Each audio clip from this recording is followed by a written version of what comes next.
Well, here it is, Hurricane of Love. The soft cover is out now. The hard cover will be coming out next Monday, and the e-version is going to be available. But able to look through this book, I have something I want to talk to you about today on your morning cup of inspiration. Hello, and thank you so much for joining me today. You know, one of the chapters in the book, Dan talks about how John, his guitar player, and his wife Joey, they picked me up at the airport when I flew in there to be with Dan during Beth's last days. And he talks about how John saw the angel standing behind him. And it was quite a story because John did just stare and then look away and come back and just stare. And Dan talks about it in there. And he'll tell you, and you'll read it, you're going to be amazed and how he describes what he saw. But also, during that chapter, Dan talked about how we went in and prayed with Beth, and shortly after that, Ron, his brother-in-law, and his sister arrived, and Ron went into the room and spoke with Beth. And I remember sitting there when he was talking with her, and I can verify everything that Dan says in the book. But one thing that Ron and I talked about after that, Ron says, "Brian, how you doing?" And I said, I feel a little discouraged because I've been praying for 3.5 years now that God would just extend Beth's days, just like he did with Hezekiah. Hezekiah was told he was near death over in 2 Kings 20.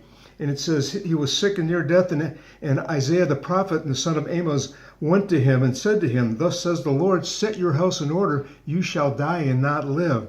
And he turned his face toward the wall and prayed to the Lord, saying, "Remember now, O Lord, I pray how I have walked before you in truth and with a loyal heart, and have done what was good in your sight." And he wept bitterly. But God honored that. God extended his days. And I said, Lord, you can extend Beth's days. We really want you to extend her days, but I'm praying for a healing. But I really want her to extend her days. And I said, Ron, I'm a little discouraged about that.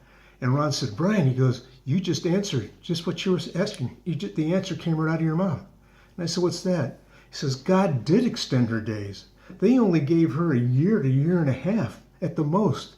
And here it is 3.5 years later when she was diagnosed. So God did answer those prayers.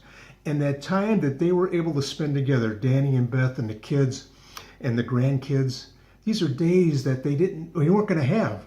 But God extended the days that they were able to have this time together, which brought that family even closer together. And all the people that Beth was able to witness to and to minister to, just in her love that you're going to read about in this book. It is amazing what God did. He answered our prayers. So even when we think our prayers aren't being answered the way we want them to be answered, God is answering. He's, like I said before, he's working behind the scenes. And he's doing that for you and for me. And all we got to do is trust in him and have fearless faith in him. I hope that encourages you today. Hope you go get your copy of Hurricane of Love. You can go to westbowpress.com and just type in Hurricane of Love or Dan Wheeler, and the page will pop up where you can order yours. You can also get it on Amazon, and if you have Amazon Smile, I encourage you to do that too. Thank you so much for joining me today. I look forward to seeing you again for another morning cup of inspiration. God bless you all and have a wonderful day.